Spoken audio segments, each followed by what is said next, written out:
Voilà, et la parole maintenant est à David Lisnard, le président de l'AMF, pour son discours de clôture de ce 107e congrès.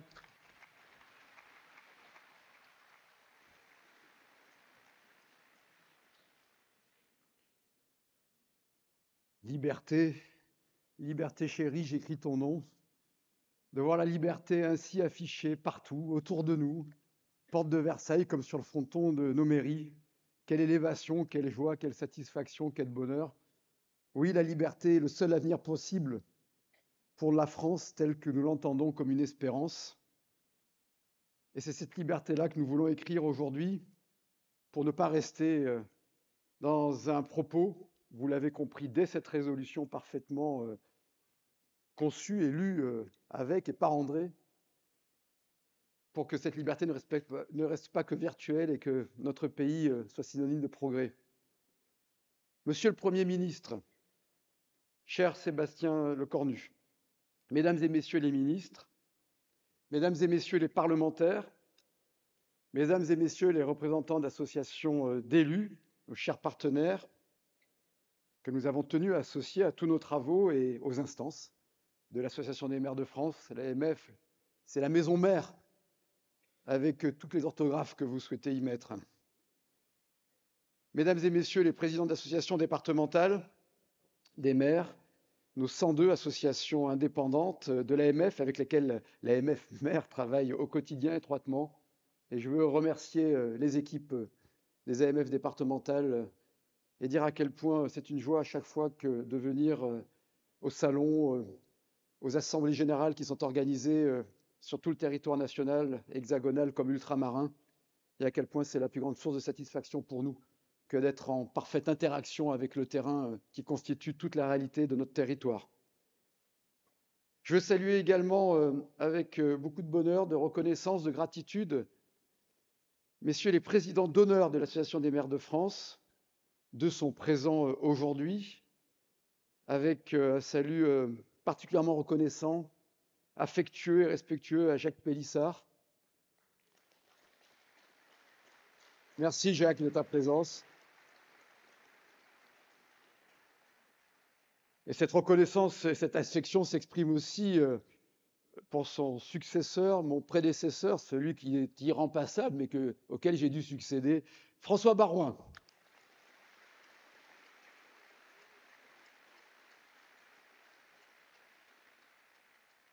Vous avez tant apporté, vous continuez de tant apporter à notre association, à nos convictions, à ce que nous sommes.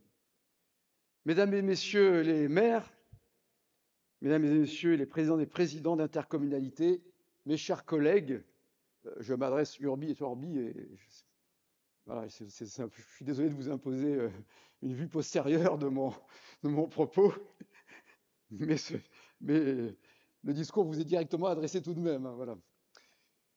Quel contraste, mes chers amis, mes chers collègues, entre le spectacle national et nos réalités locales, ce que nous vivons chaque jour dans nos communes, là où nous allons retourner tout à l'heure, avec le sentiment du devoir accompli, mais avec la satisfaction de retrouver ces dures réalités, mais ces belles réalités qui sont celles de nos vies quotidiennes. Quel contraste entre les situations de l'exécutif et du législatif et la profusion des débats très constructifs, transpartisans qu'il y a eu ici au cours de ce congrès. Quel très beau congrès, mes chers amis, nous avons vécu et nous terminons de vivre aujourd'hui. Un congrès qui a dépassé le record de participants, cela a été indiqué tout à l'heure dans la résolution, mais également de tables rondes, puisqu'il y avait une trentaine de tables rondes il y a 2 ans, 65 tables rondes qui toutes ont rencontré un succès intense. Quel beau salon aussi lié structurellement à notre congrès avec quasiment 1500 exposants, là aussi un record, de halls de plus qu'il y a 5 ans, avec quasiment 70 000 visiteurs. Ce salon qui montre toutes les innovations au cœur desquelles nous sommes par notre proactivité municipale et intercommunale. Un congrès qui nous a vu accueillir, comme le veut la tradition, des grands intervenants. Je ne vais pas être exhaustif, mais tout à l'heure, Gérard Larcher a tenu un propos fort sur les finances. Nous avons Jean-Louis Borloo qui a apporté sa créativité sur l'organisation des pouvoirs publics, très en phase d'ailleurs avec ce que nous disons. Il y a eu le président de la Fédération française de football, Philippe Diallo. L'AMF, chaque année, accueille des intellectuels, des grandes personnalités, des sportifs, des grands syndicalistes, des capitaines d'industrie, des politiques, évidemment. Nous avons eu, parmi ces personnalités, jusqu'au chef d'état-major des armées, le général Fabien Mandon, dont il semble que le propos n'a pas laissé indifférent. J'ai cru comprendre cela. Bref, la liberté est une réalité ici, y compris dans l'expression, et c'est cette liberté-là dont nous sommes les garants dans nos communes et portes de Versailles, et personne n'a à nous dire qui nous devons accueillir et qui nous devons laisser parler. C'est ici la France qui s'exprime. C'est le congrès du terroir, des terroirs. Moi, je mets toujours territoire au singulier. Vous avez constaté comme territoire est devenu au pluriel dans le langage technocratique. Nous en parlions d'ailleurs avec le Premier ministre la semaine dernière. Je trouve que c'est très révélateur. On dit les territoires parce qu'il n'y a plus d'aménagement du territoire, parce que la France est fragmentée, parce que la France est parcellisée, parce que la France est archipélisée. Et nous nous battons pour le territoire français à travers ses terroirs. La France de ses provinces, quel joli terme que celui de province. C'est quand même plus joli que territoire, non, au pluriel. Ces terroirs, ils se sont exprimés jusqu'à la fourchette hier lors de ce beau banquet républicain, comme le veut la formule. Il y a rarement maintenant des banquets monarchistes d'ailleurs, mais un banquet républicain et un banquet qui a renoué avec la tradition de ce qui a été constituant de l'AMF, c'est-à-dire le premier grand banquet en 1900 au cours de l'exposition universelle, au cours de laquelle les provinces ont voulu faire connaître leur réalité. Nous avons parlé de la ruralité, cette ruralité que l'Association des maires de France est la première à défendre en permanence, de façon constante. Nous avons parlé de maîtrise foncière, d'infrastructures, de risques naturels, d'environnement, évidemment, cet immense défi qui est au présent. Nous avons évoqué les enfants, ce pourquoi nous sommes motivés. Nous avons évoqué les écoles, donc. Nous avons évoqué aussi le handicap. Bref, une république qui n'est pas une abstraction, mais qui est une réalité universelle, nous allons dire universaliste, qui fait que la France est si particulière dans sa singularité, quelle que soit sa couleur de peau, sa croyance, son sexe, son âge, sa condition sociale, à condition de respecter les devoirs et d'en embrasser la vocation. La France est celle de tous. C'est ça la République, c'est ça que nous défendons au quotidien. Ce congrès fut aussi celui de tous les défis de notre époque. Je parlais de l'environnement, nous parlons du numérique, bien évidemment, défi crucial, avec cette grande table ronde sur l'intelligence artificielle qui a montré toutes les déclinaisons, les utilisations non seulement possibles, mais déjà effectuées au sein de nos collectivités, y compris en IA générative pour répondre à tous nos enjeux et faire mieux avec moins, faire plus avec les mêmes moyens. Bref, vous mettez le curseur où vous voulez, mais c'est notre époque qui le veut. Nous avons parlé de ces réalités virtuelles qui sont en fait devenues très présentes et très prégnantes. Nous avons eu le premier atelier sur la crypto, sur tout ce monde de la crypto qui est un monde réel, de la blockchain, qui va de plus en plus intégrer avec des nouveaux tiers de confiance la réalité de notre action. C'est le congrès de la modernité, c'est le congrès de la fidélité, c'est le congrès du pays réel, celui des Outre-mer aussi. Nous avons évoqué dans cette grande journée de lundi, qui a encore battu un record d'affluence, c'est le plus grand rendez-vous des élus d'Outre-mer, c'est l'AMF qui l'organise, nous en sommes très fiers. Les risques climatiques, les risques de sécurité, la réalité d'ailleurs de la sécurité, du narcotrafic, j'y reviendrai, de l'immigration, du vieillissement. Et il est vrai que les élus ultramarins, mes chers collègues, vous affrontez des risques naturels, sécuritaires, économiques, sociaux, démographiques exacerbés. D'ailleurs, très souvent, les Outre-mer sont précurseurs des défis du pays entier. Vous le savez, Monsieur le Premier ministre, vous qui avez assumé la fonction des Outre-mer. Le vieillissement de la population, je pense notamment aux Antilles, le narcotrafic, l'immigration massive qui est toujours évoquée à juste titre à Mayotte, parfois en Guyane, la sécheresse qu'il y a en Guyane, les risques climatiques partout et notamment dans le Pacifique. Évidemment, la violence évoquée tout à l'heure pour la Nouvelle-Calédonie, mais aussi les solutions qui sont apportées localement dans les Outre-mer et qui servent à tout le pays. Parce que nous sommes là pour apporter des solutions. Mais pour apporter des solutions, encore faut-il pouvoir agir. Et pour cela, nous avons un seul mot d'ordre. Vous l'aviez compris. Ce sera aussi celui de la trame de mon discours. J'imaginais André Léniel, je reprenais la métaphore en patineur artistique. Je dois avouer que ça m'a marqué pendant tout son propos au cours de ces figures imposées. Je vais essayer de ne pas trop déraper dans ces figures libres. Mais la liberté, elle s'exprime aussi dans ce propos. Et l'AMF a fait l'actualité plus que jamais au cours de ce congrès. C'est une très bonne chose parce que l'actualité de l'AMF, c'est en réalité l'actualité des maires de France. C'est la voix des maires et des présidents d'intercommunalité qui a été entendue plus que jamais. Cette voix des maires devra rester entendue après le congrès. Nous l'avons évoqué et nous y travaillons aussi, mes chers collègues. Et que le gouvernement ait bien évidemment conscience que notre parole ne s'arrêtera pas dans quelques minutes. Je crois que personne n'en doutait d'ailleurs. Tous ces sujets que nous avons évoqués sur le fond, le contenu de nos préoccupations, de nos actions, de nos défis, ce sont les sujets sur lesquels l'Association des maires de France s'engage toute l'année, chaque jour. Et d'ailleurs, s'il n'y avait pas l'AMF, qui le ferait? Parce que malgré tous les tourments, malgré tous les chaos politiques, et le chaos politique national, nous parvenons dans un cadre que nous trouvons beaucoup trop étroit, et d'ailleurs nous voulons, vous l'avez compris, sortir du cadre par la liberté. Eh bien, nous avons obtenu des avancées. Je veux remercier toute l'équipe salariée de l'Association des maires de France.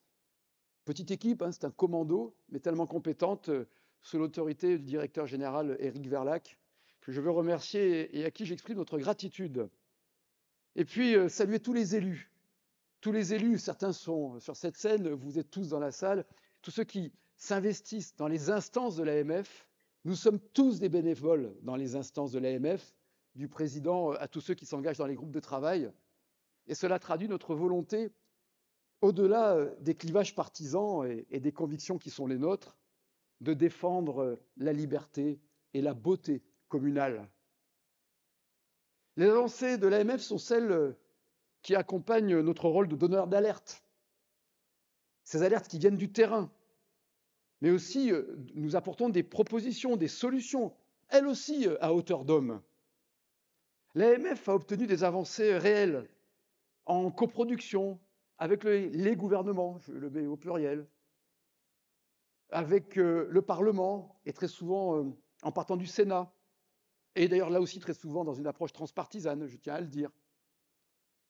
Je pense au travail que nous avons mené, ma chère Muriel, Madame la secrétaire générale, pour les secrétaires de mairie, revalorisés depuis 2023 grâce à notre travail. Je pense à la vitalité économique rurale.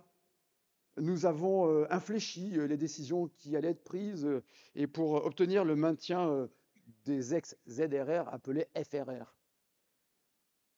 Nous avons été les premiers à alerter sur les conséquences négatives de la loi dont les motivations sont excellentes, climat et résilience, véritable loi à fragmentation, bombe à fragmentation bureaucratique. Sans revenir sur tous les sujets, mais la malédiction des acronymes en 3 lettres. Je pense évidemment quelle serait une réunion de l'AMF si on n'évoquait pas le ZAN, le zéro artificialisation nette. Quand je suis devenu président de l'association, je ne pensais pas, mon cher François, que je passerais autant d'heures à prononcer ces 3 lettres, ZAN, zéro artificialisation nette.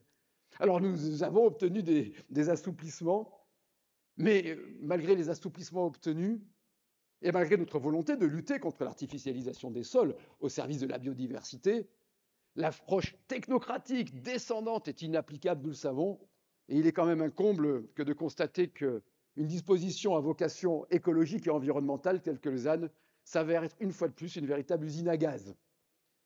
C'était pas mal ça. En termes d'alerte, j'évoque aussi les assurances. Nous avions été les tout premiers à alerter le gouvernement sur le refus d'assurer et sur l'envolée délirante des polices d'assurance, nous avons obtenu des avancées, des garanties pour les communes. Le sujet reste un sujet, mais sans l'AMF, la situation était totalement bloquée. Je pense au combat aussi que nous menons pour la sécurité, au cœur évidemment de nos préoccupations et du pacte républicain. Sur les polices municipales, nous avons fait bouger les lignes. Nous avons fait un énorme travail, qui partait de positions très divergentes entre nous, pour parvenir, grâce à une très bonne collaboration avec le ministère de l'Intérieur, à relancer le Beauvau des polices municipales et à trouver le moyen, en respectant le principe de libre administration, de permettre, pour ceux qui le souhaitent et qui le peuvent, d'augmenter les pouvoirs des polices municipales, tout en rappelant que la mission de sécurité est la mission régalienne par excellence. L'État a été inventé pour cela, pour la justice, pour la sécurité, pour l'ordre juste. Ce texte est maintenant entre vos mains, Monsieur le Premier ministre, et nous attendons avec impatience qu'il puisse être adopté.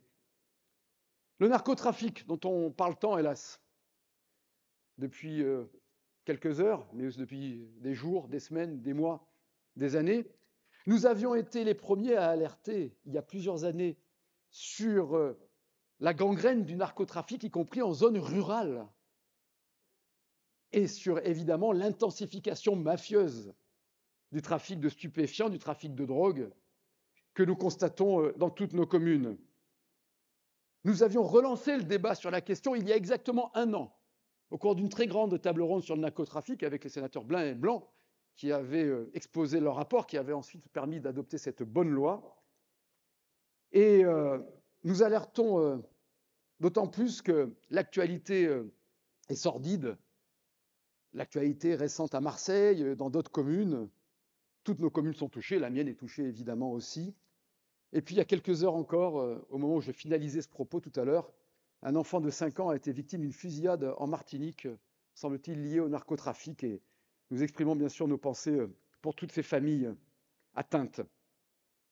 Nous vous alertons aussi, mesdames, messieurs du gouvernement, mesdames, messieurs les législateurs, sur le fléau du protoxyde d'azote. Je m'époumonne, si je puis dire, à dire à quel point ce protoxyde d'azote envahit nos rues, détruit les neurones des enfants, des jeunes, génère un danger grave pour la santé d'autrui. Accidents de la route nombreux provoqués par l'inhalation de protoxyde d'azote.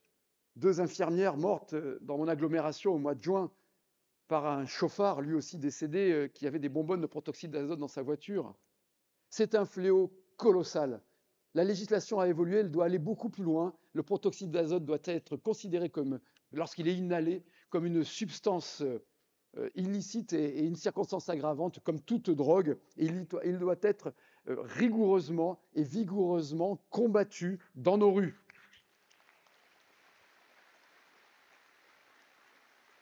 Nous alertons bien sûr aussi sur l'arrivée du fentanyl et de toutes les drogues de synthèse. Nous avons bien saisi les enjeux géopolitiques, mais si nous les avons bien saisis, nous vivons aussi, nous, tous les jours, des combats à hauteur du sol. Ceux face aux trafiquants, face aux séparatistes, face aux délinquants, face à la corruption. Tout ce qui accompagne d'ailleurs les trafics de drogue. Sur les risques majeurs et les crises, nous avons soutenu les maires dans la préparation, la gestion des risques et de la gestion post-crise. Et puis bien sûr pour les élus victimes de violences, nous avons obtenu que l'agression d'un élu soit considérée, dans le cadre de sa mission, ne demande pas un privilège, soit considérée comme une circonstance aggravante, comme c'est le cas pour les forces de l'ordre. De même que la protection fonctionnelle désormais est attribuée de façon automatique dans ce contexte-là, il reste à traiter effectivement l'effectivité des poursuites. C'est une réalité, et Vincent Jeanbrun ne me démentira pas sur cette question notamment. L'AMF a obtenu des avancées sur les services publics. Je pense en matière de traitement des déchets. Nous résistons à la fausse consigne plastique, qui est un combat majeur, car cette fausse consigne qu'on essaie de nous imposer par injonction technocratique, pardonnez-moi pour tous ces pléonasmes, mettrait à mal toute une filière que nous avons constituée depuis des années. Je pense aussi à la présence postale, Madame la Présidente, que nous sommes heureux d'accueillir. C'est une sorte de bizutage aujourd'hui, hein. Il va falloir vous habituer et ça se passera très bien, évidemment, comme avec votre prédécesseur. Avec la signature d'un contrat entre la Poste, l'AMF et l'État, et nous veillons à ce que ce contrat soit honoré et à ce que les crédits soient abondés, c'est-à-dire à ce que la parole de l'État soit respectée. C'est un contrat. Voilà. L'AMF s'est engagée pour l'école, notamment à travers l'accueil des enfants handicapés, en alertant sur la question cruciale et qui reste cruciale dans beaucoup de communes de la prise en compte des AESH.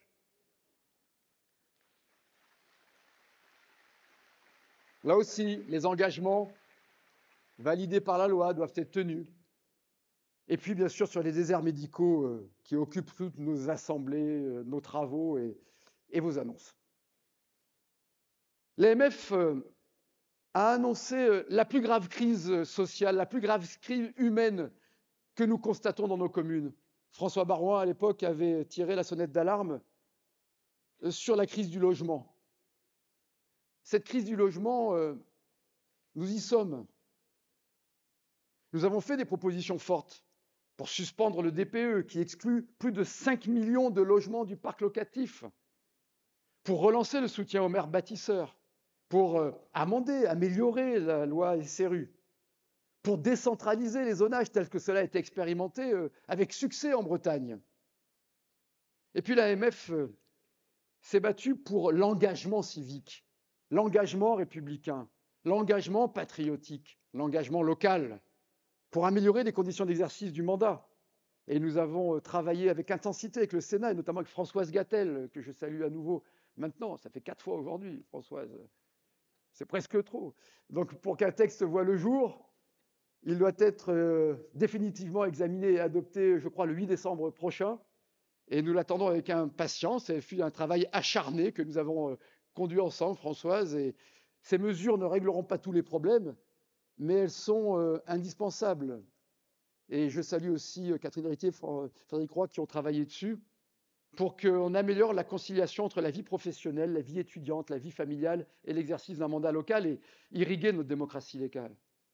Vous vous y êtes personnellement engagé, Monsieur le Premier ministre, et je sais que cet engagement sera tenu. Dans ce texte figurent des considérations sur la prise illégale d'intérêt. J'appelle votre attention sur le caractère extrêmement aléatoire, malgré les multiples rédactions toujours contredites ensuite par la jurisprudence, qui rendent cette qualification pénale très aléatoire et donc très arbitraire et très dangereuse dans l'exercice des mandats à l'égard des élus les plus honnêtes qui peuvent être inquiétés et atteints dans leur probité, dans l'image de leur probité. Parce que l'insécurité que nous affrontons, ce n'est pas qu'une insécurité physique ou psychologique, c'est aussi une insécurité juridique. Il s'agit d'un problème croissant et qui devient prégnant sur le plan administratif comme sur le plan pénal. Trop de lois, trop de règles, trop de droits finissent par tuer le droit, finissent par tuer la loi, finissent par tuer la règle, finissent par tuer l'action et finalement même par tuer la justice. D'où notre aspiration à la liberté et à la responsabilité qui ne peut être qu'individuelle, de même que la punition ne peut pas être collective. Cette liberté, cette responsabilité qui sont au cœur de nos missions et de la crise démocratique que nous affrontons, qui est avant tout une crise de l'impuissance publique. Cette impuissance publique paralyse trop souvent l'État central. Elle doit cesser, cette impuissance publique, d'être transférée, transposée, transmise à l'échelon local. Et l'AMF qui tire l'alarme sur cette crise démocratique grave dans laquelle nous sommes, qui est plus une crise du kratos, du pouvoir, qu'une crise du démos, de la représentation en réalité. De même que nous annoncions la crise des finances publiques dès la suppression de la taxe d'habitation, lorsque l'État lui-même s'est tiré une balle dans le pied, une grosse balle dans le pied, un gros obus, de 22 milliards d'euros par an. Alors, Monsieur le Premier ministre, Mesdames, Messieurs les ministres, et je m'adresse aussi aux observateurs et bien sûr à tous les Français, il faut écouter les maires de France.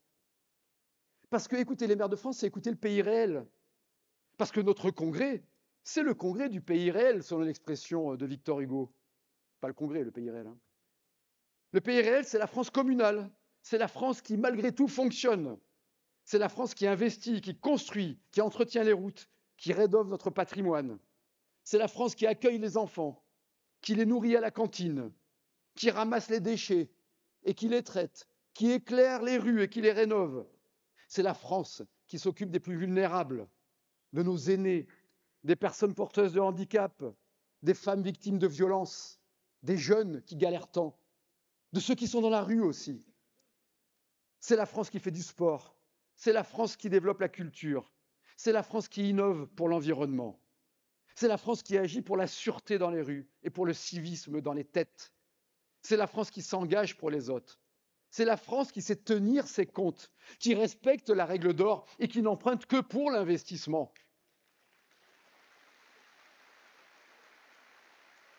Monsieur le Premier ministre, cette France, vous en venez, vous nous démontrerez tout à l'heure, j'en suis sûr que vous en êtes. Vous êtes obligé de le faire maintenant que je l'ai dit. Cette France, elle est face à vous et autour de vous. C'est notre France. C'est la France des villages. C'est la France des villes. C'est la France de notre assemblée. C'est une France qui ne fonctionne pas toute seule comme une machine, comme un automate. Elle s'appuie sur une force, sur la force des femmes et des hommes qui s'y dévouent. Je pense aux agents municipaux. Je pense aussi aux salariés, des prestataires, aux entreprises avec qui nous travaillons. Et je pense bien sûr aux maires, aux adjoints, aux conseillers municipaux, tous citoyens engagés, dont l'immense majorité sont des bénévoles et qui sont mandatés pour servir, car notre devise, c'est que vivre, c'est servir, et servir, c'est vivre. Nous y passons nos journées, nous y passons très souvent nos nuits, nous affrontons les critiques, parfois les menaces, parfois les violences, de plus en plus. Certains d'entre nous se découragent. En 20 ans, le nombre de démissions de maires et de conseillers municipaux, mes chers collègues, mes chers amis, a été multiplié par 4. Ce n'est pas anodin. Et la principale source de démission sont ce qu'on appelle les tensions politiques, c'est en fait la difficulté à agir et à exécuter un projet de mandat. Parce que tous les jours aussi, et c'est la noblesse et la difficulté et la grandeur de notre mission, nous devons arbitrer entre des légitimités contradictoires. Le restaurateur qui vient nous voir ou le bistrot qui veut avoir une terrasse, il a raison. Et le voisin qui dit « je veux pouvoir dormir », il a raison aussi. On ne peut pas nous procrastiner, on ne peut pas en même temps dire oui à la terrasse et non à la terrasse. C'est l'automobiliste qui veut pouvoir se garer et parfois il voudrait pouvoir rentrer dans l'école avec la voiture, etc. Mais on vit ça tous les jours. Hein, bon. Mais aussi le riverain qui veut piétonniser la rue. Et ben nous, on ne peut pas dire en même temps. Je suis très impressionné par le fait qu'on peut quitter les micros et que vous m'entendez quand même. J'ai testé ça sur le discours d'ouverture, je trouve ça formidable. On n'aurait jamais dû me laisser ça parce que je vais rester quand même sage. Alors, on ne peut pas en même temps piétonniser ou laisser les voitures. On doit choisir, on doit trancher. Bref, les maires travaillent, les maires sont exposés, les maires tranchent, les maires agissent. Et nous passons notre vie à dire non. Hein. Lorsqu'on refuse un permis de construire, une place de marché, lorsqu'on doit faire le plus difficile, c'est-à-dire prononcer une révocation d'un agent, lorsqu'on fait fermer un établissement séparatiste, nous sommes parfois exposés à la violence, à l'incompréhension, à l'incivisme, qui fait qu'on a de temps en temps face à nous, non pas des citoyens adultes, mais des sortes d'adolescents attardés, consommateurs de services publics ou d'espaces publics. Nous affrontons parfois la diffamation, la menace, la violence, les attaques en justice, et nous sommes des justiciables comme les autres, et nous devons rendre des comptes à la justice civile, à la justice administrative, à la justice pénale. Mais que d'attaques infondées, stupides, coûteuses, dégradantes inutilement. Mais heureusement, les vocations sont toujours là. Et la France est une grande nation civique. Les prochaines élections municipales, moi je le crois, on sera bientôt fixé, mais le démontreront certainement. Ce rendez-vous unique au monde que constituent les élections municipales en France, compte tenu de notre organisation institutionnelle, de notre histoire et de la force de notre peuple. L'AMF, en tout cas, invite tous nos compatriotes à l'engagement, et ce fut, et c'est toujours d'ailleurs, l'objet de la campagne que nous avons réalisée. La France dont nous vous parlons, Monsieur le Premier ministre, c'est une singularité française. 34 000 communes, 2000 de moins depuis les communes nouvelles, dispositif pertinent que nous devons à Jacques Pélissard. 500 000 élus locaux, je le répète, dont l'immense majorité sont des bénévoles. Eh bien, cette force civique, cette force républicaine, elle n'a pas d'uniforme. Mais grâce à elle, la France surmonte toutes les crises. Les gilets jaunes, le Covid, l'inflation, la crise énergétique, les émeutes, les catastrophes naturelles, les drames sociaux, la vacance du pouvoir central. Monsieur le Premier ministre, c'est cette force civique que vous avez devant vous, que vous avez aussi à vos côtés, parce que nous sommes toujours attachés à l'image du pays et à sa réussite. Cette France civique, elle donne des raisons d'espérer, parce qu'elle fait. Les maires sont des faiseurs. Oui, nous sommes, et allez, je m'autorise cette coquetterie qui vient d'un proverbe de votre terre normande, celle de Tocqueville, normand, mais mort à Cannes. C'est dans la commune que réside la force des peuples libres, etc. Non, ce proverbe normand, petit diseux, grand faiseux. Toutes les crises affrontées pendant ce mandat le prouvent. Nous sommes des praticiens du quotidien et nous sommes surtout souvent des urgentistes de la République. Nous pensons aussi l'avenir de nos communes. Nous ne sommes pas que dans le quotidien. Nous les projetons dans une vision prospective, partagée. Nous sommes sur des plans à 6 ans, à 10 ans, à 20 ans, et bien plus, André, évidemment, que nous partageons avec les habitants dans le cadre des projets de mandat. Qu'en est-il au plan national? Quelle est la vision de la France, la vision de l'État à 20 ans, à 10 ans, à 1 mois, à 1 semaine, jusqu'à ce soir?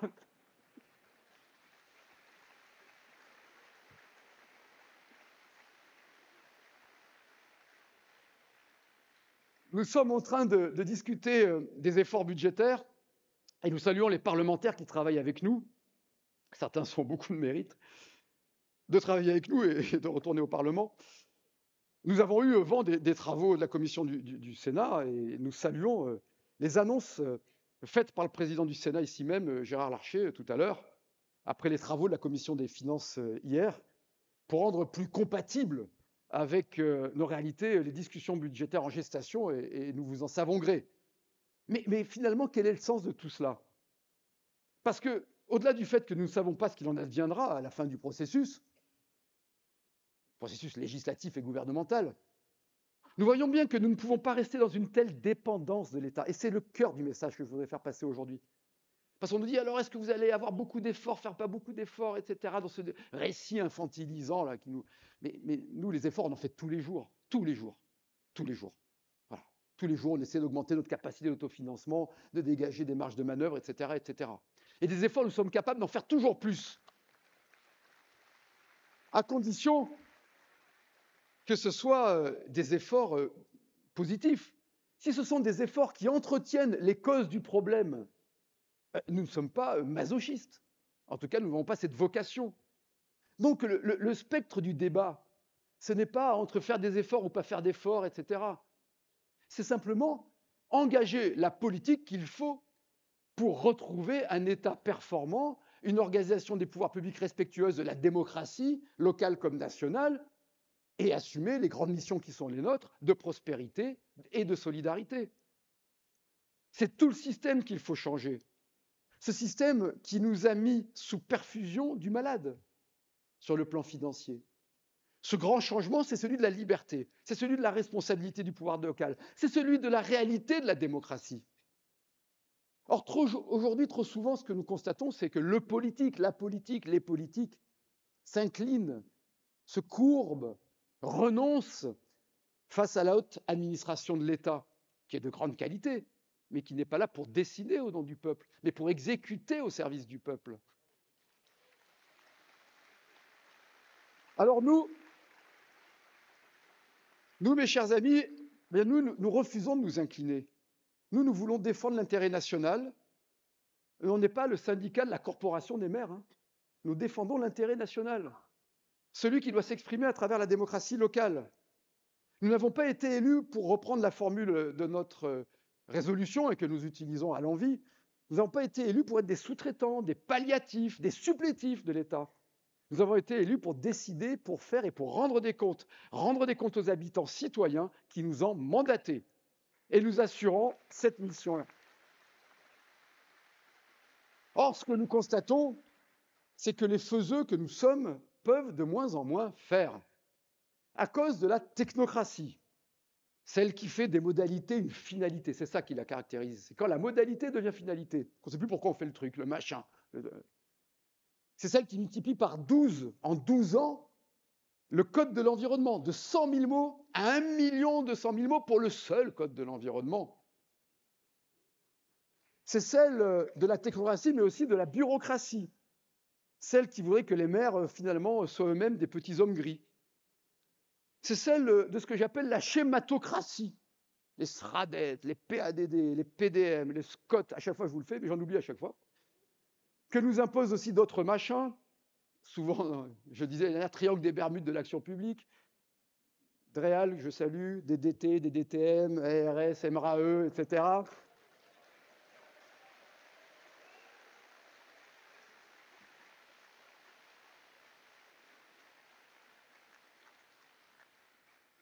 Nous sommes obligés de passer par chacune de ces entités. Aucune ne peut nous autoriser seul un projet, mais chacune peut nous l'interdire.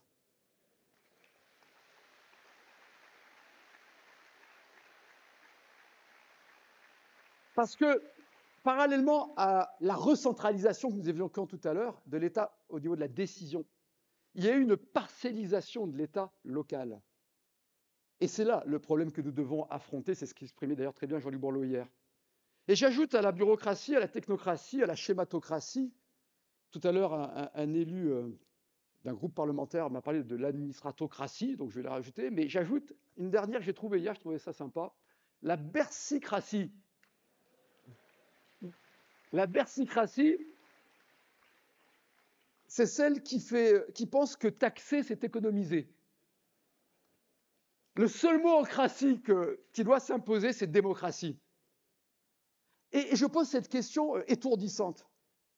Pourquoi faire un projet en 2025, construire une école, hein, je ne parle pas d'aller sur Mars, construire une école ou un incinérateur, réaliser un aménagement urbain, est-il beaucoup plus long, plus compliqué et plus cher en 2025 qu'en 2000 ? Pourquoi ? Alors que tout a progressé depuis. Ce ne sont pas les travaux qui sont plus longs, ce sont uniquement les procédures obligatoires préalables. Eh bien, ce n'est pas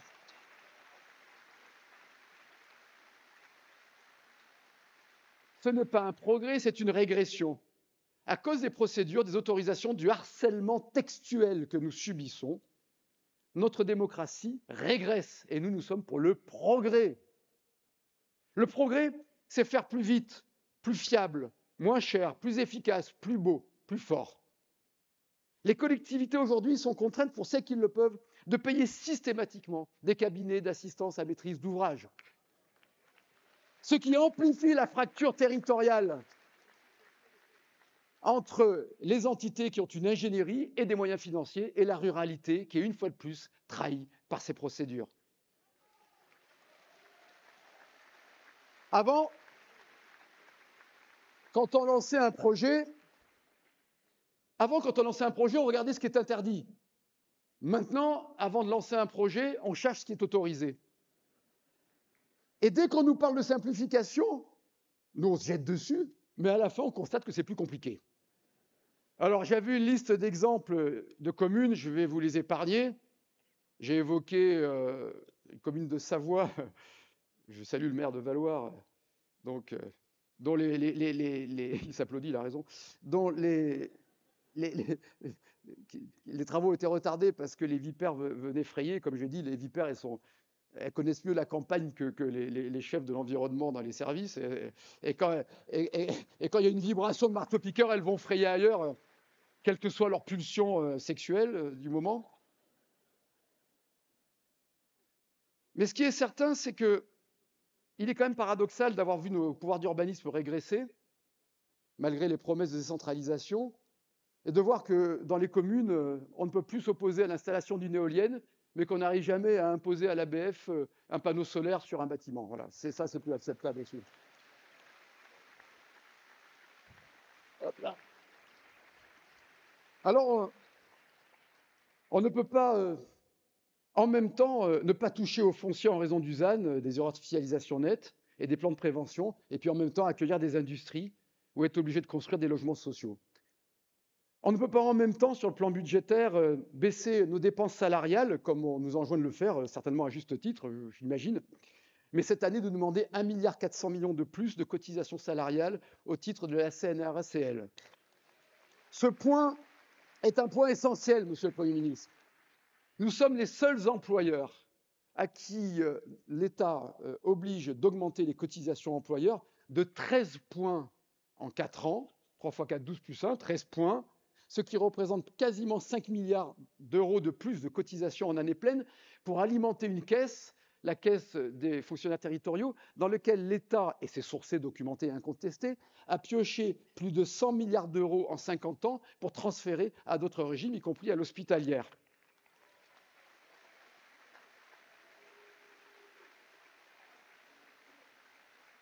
On ne peut pas en même temps nous enjoindre à investir massivement ce que nous voulons faire pour la décarbonation, avec tout le vocable qui l'accompagne, la transition écologique, etc., et nous demander de baisser les investissements, comme c'est prévu dans divers dispositifs, dont le DILICO.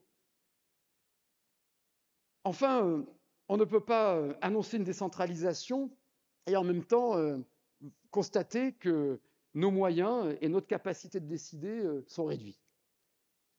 Nous sommes lucides.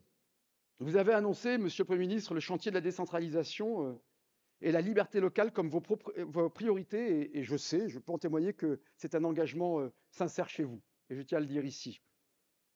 Nous vous en remercions évidemment. Nous sommes à votre disposition pour avancer. Si notre enthousiasme paraît contenu, ça ne vous a pas échappé, c'est parce qu'en fait, vous n'êtes pas le premier à vous y engager. Le président de la République lui-même s'était prononcé en faveur de la décentralisation. On savait, au début, ça avait été un peu compliqué, mais il y avait eu une première annonce en 2019, au moment des Gilets jaunes, puis en 2020, puis en 2022. Je pense notamment au discours de la Mayenne, c'était en octobre 2022. Et en 2023, d'ailleurs, oui, Joël, j'ai parlé de la Mayenne, nous avons été réunis à l'Élysée pour y travailler. Et nous sommes lucides, ensemble, hein, vous et nous, nous n'ignorons pas les conditions dans lesquelles s'inscrivent votre annonce. La réalité budgétaire de l'État.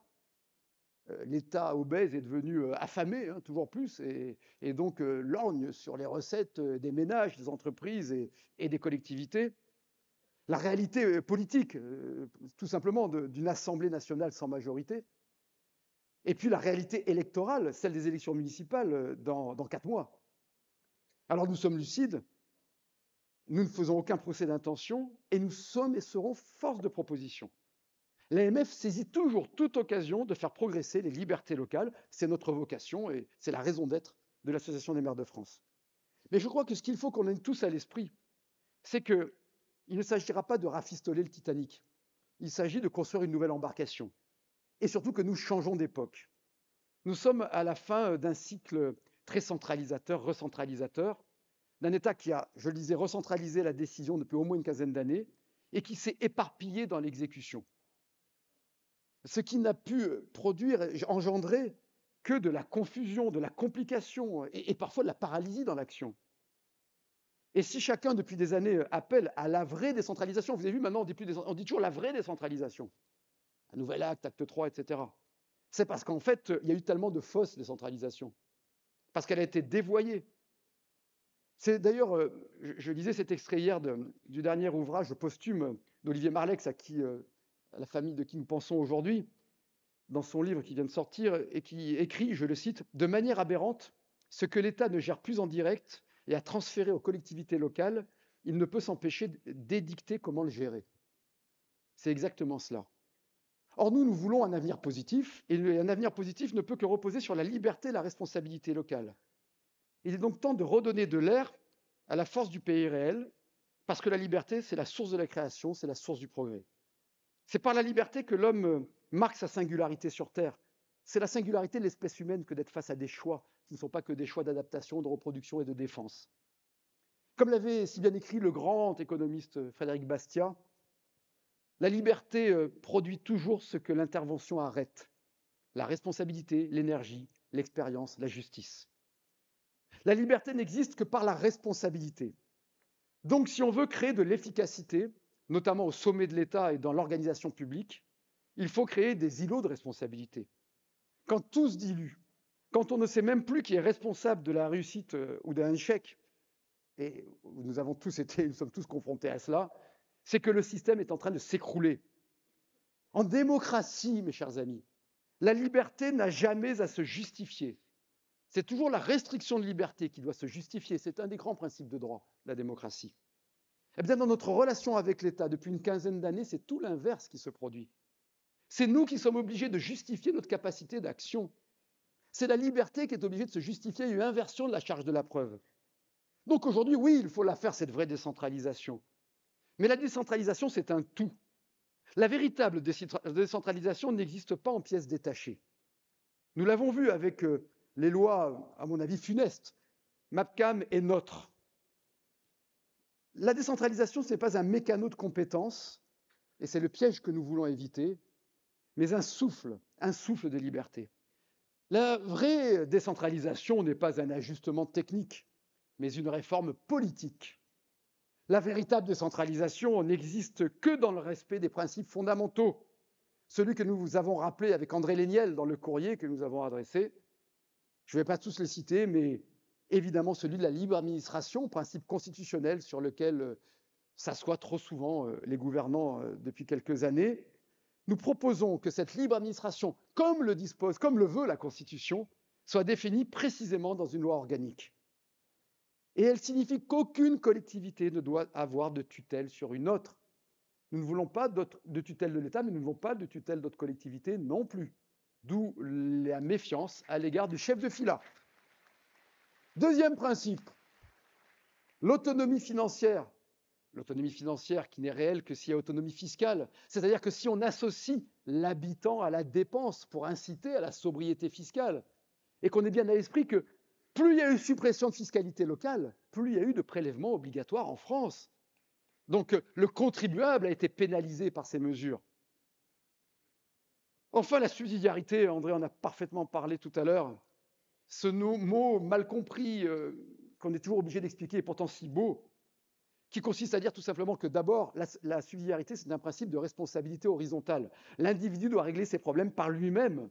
Et puis s'il ne peut pas, eh bien, il va vers les solidarités horizontales de la société, les associations, la famille, l'entreprise, etc., les syndicats, tout ce qui fait la vitalité d'une société. Et puis ensuite, si ça ne suffit pas, il va vers la puissance publique en allant de l'échelon le plus proche à l'échelon le plus haut. C'est la subsidiarité ascendante. Les décisions doivent d'abord être prises à l'échelon le plus proche des citoyens. Elle est là, la modernité de l'organisation des pouvoirs publics. Et cela passe effectivement par la clause de compétence générale des communes, dont nous aimerions, lorsqu'il y aura la possibilité politique de le faire, qu'elle soit consacrée dans la Constitution et par la Constitution. Monsieur le Premier ministre, nous nous permettons de vous demander, avant toute chose, de garantir ces principes. Et c'est ainsi que nous pourrons construire ensemble ce nouvel acte de décentralisation que vous annoncez, que nous soutenons et que nous appelons de nos vœux. Et avant de travailler sur les modalités d'une décentralisation demain, commençons par arrêter la recentralisation aujourd'hui. Cette recentralisation qui est dans les nouvelles normes qui continuent de s'abattre sur nous. Nous rappelions depuis quelques semaines, depuis l'alerte qui a été faite, et je salue le président du Conseil national d'évaluation des normes, que durant la vacance de pouvoir, celle entre votre nomination comme Premier ministre et la nomination du gouvernement, il s'est passé 3 semaines. Il y avait aussi une vacance parlementaire. Il y a eu 27 nouveaux textes réglementaires concernant les collectivités, dont beaucoup génèrent des dépenses supplémentaires qui ont été présentés au CNEN. Vous vous rendez compte ? Pour produire de la dépense supplémentaire obligatoire et de la contrainte administrative, mes chers collègues, en France, on n'a même plus besoin de ministres et de parlementaires. C'est ça la réalité de la machine aujourd'hui. Cette recentralisation, elle est hélas contenue dans le budget qui nous est proposé. Enfin, il nous est proposé. Alors, on verra ce qu'il en est, parce qu'il est assez aléatoire. Alors on nous dit participer à l'effort. Moi, j'aimerais savoir ce qu'est devenu l'effort auquel nous avons consenti sur la seule dotation globale de fonctionnement, qui n'est pas une subvention, qui est un dû, qui est un argent qui est censé appartenir aux collectivités et qui transite par Bercy, par la bercycratie. Que sont devenus depuis 2010 les 82 milliards d'euros qui ont été prélevés sur la dotation globale de fonctionnement? Où est passé l'argent? Est-ce que les déficits de l'État se sont améliorés? Est-ce que la dette publique a diminué? Est-ce que les services publics de proximité se sont améliorés? L'année dernière, les collectivités ont été ponctionnées de 8 milliards d'euros. Pour quel résultat? Là aussi, où est passé l'argent? On nous dit qu'il faut faire des économies, et moi j'en suis archi convaincu. Mais on nous reproche d'être pour le rétablissement des comptes publics tout en étant contre des économies sur les collectivités. C'est faux. Mais aucune économie ne nous est proposée. Il y a une confusion volontaire dans le discours, pas le vôtre, celui qui est servi généralement, entre des prétendues économies, je le vois bien dans les interviews, et des prélèvements supplémentaires de l'État, qui sont en fait un simple jeu de bonneteau budgétaire, au détriment de la liberté locale. Alors, je le répète, les efforts, nous les faisons, mais comment ne pas être agacé et contrarié lorsque l'on voit la réalité du dispositif du DILICO? Quel nom? Le DILICO Presto, là, comme j'avais dit l'année dernière. Alors, ça ne concerne pas toutes les collectivités, hein. Mais c'est extraordinaire le DILICO. Alors, on a entendu ce matin, et je veux remercier le Sénat, qu'il ne concernerait plus les communes. J'ai entendu ce propos. Je suppose qu'il va concerner les intercommunalités, en revanche, lourdement. Le DILICO, je l'avais dit en discours d'ouverture, c'est un prêt obligatoire. Donc, c'est un prêt où l'emprunteur vient vous voir, l'État vient voir les collectivités, et vous oblige à lui prêter de l'argent. Et vous dit, je vais vous rembourser, mais pas tout le capital. C'est-à-dire que c'est le prêteur qui paye des intérêts. Et c'est quand même original. Essayez avec votre banquier d'aller lui dire, j'écoute, j'ai besoin d'acheter une voiture, prêtez-moi s'il vous plaît 25 000 euros, et je vous rendrai que 20 000 euros, à certaines conditions, hein. À certaines conditions. Les conditions qui nous sont exposées, ce serait que notre commune ait des dépenses, que la strate, pardon, que la strate, c'est pire que tout, c'est une punition collective, que les dépenses évoluent moins vite que l'inflation, que le PIB, que la richesse produite. Vous voyez, y compris les dépenses d'investissement. Donc ce serait en plus totalement récessif et insensé. Et puis, je ne reviens pas sur les autres dispositions qui ont été évoquées tout à l'heure par André, mais le gel de la DGF, la TVA, le FCTVA, les prélèvements sur les agences de l'eau, on documente cela à plus de 7 milliards d'euros, et j'ai évoqué les prélèvements d'employeurs. Ce que nous ne voulons pas non plus, c'est nous voir transférer l'impopularité fiscale.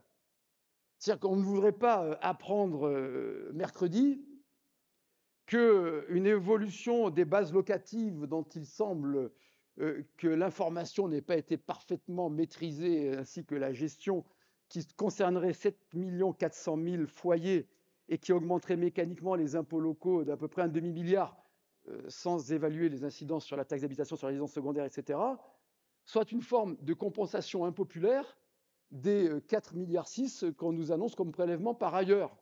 Voilà, nous ne demandons pas cette augmentation-là, hein. De même, je veux alerter sur la taxe générale sur les activités polluantes, qui est passée un peu inaperçue. Il est annoncé une augmentation de 10 points par an, de 10% par an de la taxe générale sur les activités polluantes que perçoit l'État, ce qui fait en 5 ans 60%, hein, vous faites une règle de 3. C'est-à-dire qu'en 2030, d'ici 2030, il y aurait 60%, chers amis, d'augmentation de la TGAP. Cela va s'appliquer désormais à nos unités de traitement des déchets. Donc, qui va se traduire soit par une baisse des équipements, de la qualité des équipements et des investissements, soit par une augmentation de la taxe d'enlèvement des ordures ménagères que nous serions obligés de répercuter sur les habitants. Parce qu'à la fin, c'est toujours l'habitant qui paye. Et cela doit aussi être combattu et contesté. Alors certains prétendent que nous serions contre l'État. Rien n'est plus faux. Nous sommes attachés à l'État, nous faisons partie de l'État. Et nous voulons un État fort sur ses missions régaliennes, ses missions de justice. Et ce que l'on dit, c'est que la décentralisation que nous proposons doit permettre d'améliorer ces missions. D'autres disent, attention, la décentralisation pourrait favoriser des comportements déviants, hein. On le voit bien, ces maires, ces élus, vraiment, ils vont être clientélistes, certains seront même achetés, etc. Il n'y a pas de système parfait, il est évidemment essentiel de lutter, de sanctionner tous ceux qui seraient déviants. Mais la confiance coûte beaucoup moins cher que la défiance.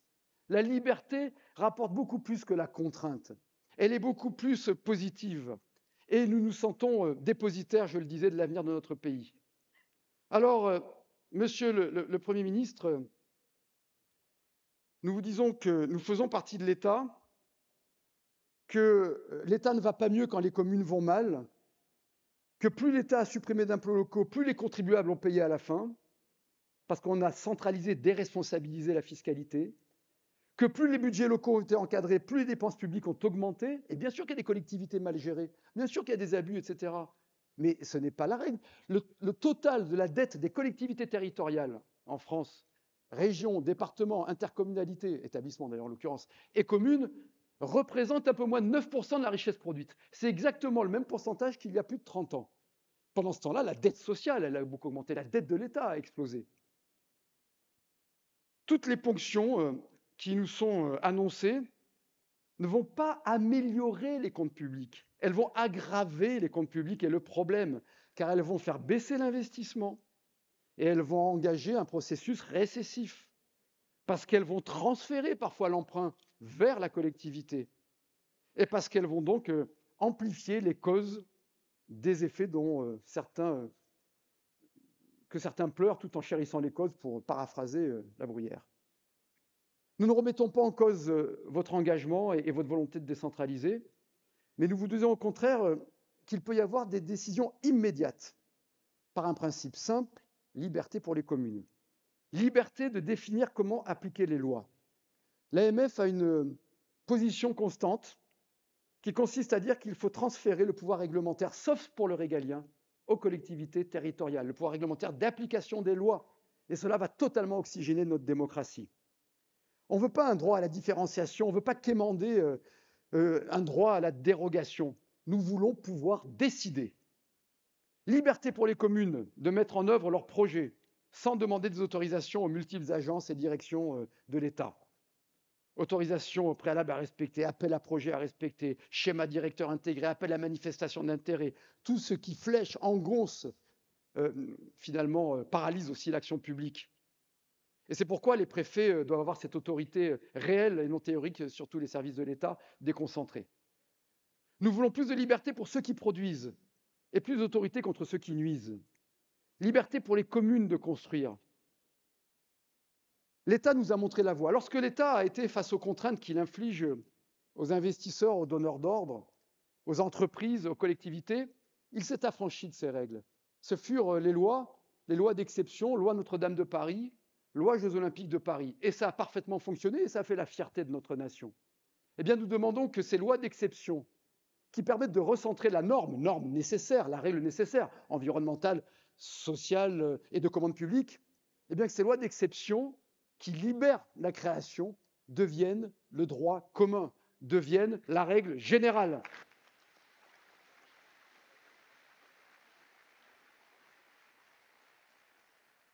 Nous ne demandons pas d'argent à l'État, nous demandons simplement que la parole de l'État soit respectée, y compris sur le plan financier. Nous voulons en finir avec les dispositifs exceptionnels, nous voulons en finir avec les captations de fiscalité locale, nous voulons en finir avec les transferts de charges non compensés, nous voulons en finir avec les hausses de charges salariales imposées. Nous voulons de la confiance.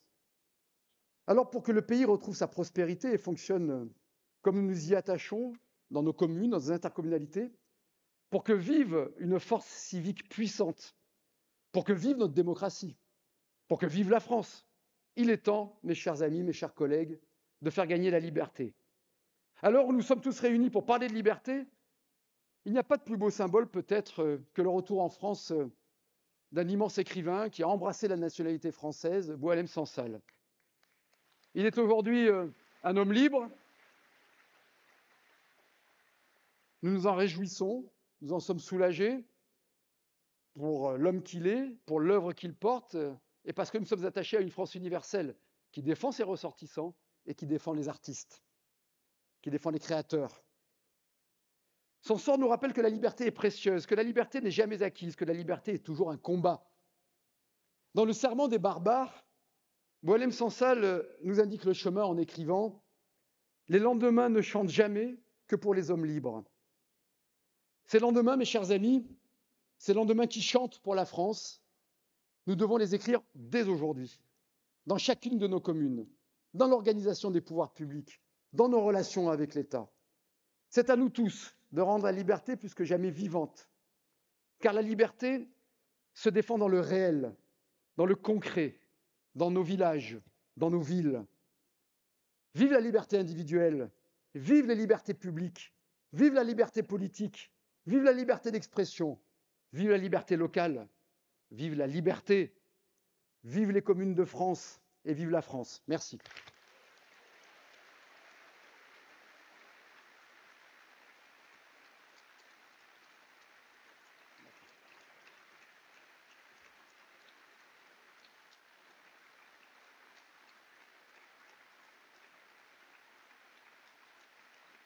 Merci mes chers amis.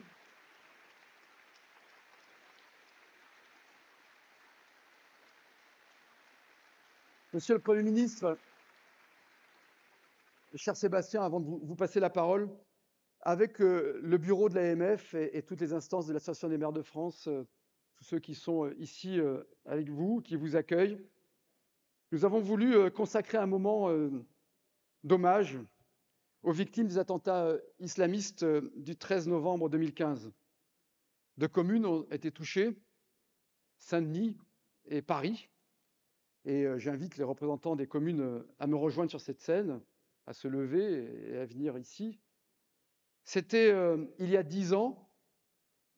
À l'époque, François Baroin nous a réunis avec François Hollande, avec le président de la République, avec le Premier ministre, avec le ministre de l'Intérieur, au Palais des Congrès. Nous étions présents avec moi, Éric Orsena aussi, et nous avions transformé le congrès des maires annulé en rassemblement d'hommage aux victimes,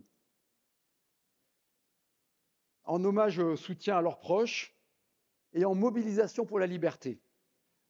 Alors avec vous, Monsieur le Premier ministre, mes collègues, mes chers collègues de Saint-Denis, de Paris, avec vous tous, mes chers collègues, avec tous ceux qui nous regardent et qui sont avec nous aujourd'hui, nous allons marquer notre volonté de résistance, de résilience républicaine face à la barbarie islamiste et djihadiste.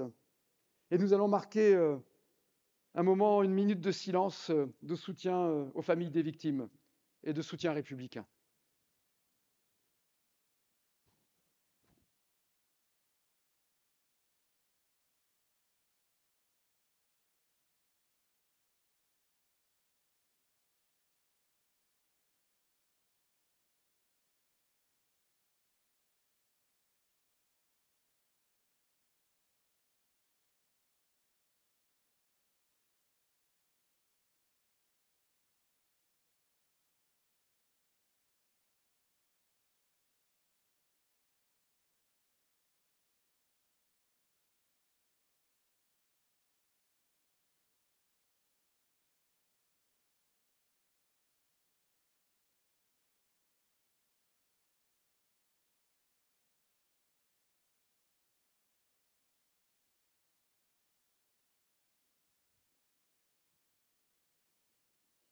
Je vous remercie. Nous avons vu défiler des images ce moment. Le combat pour la liberté continue. Alors vive la liberté, vive l'égalité, vive la fraternité, vive la France. La parole est à vous, Monsieur le Premier ministre. Merci.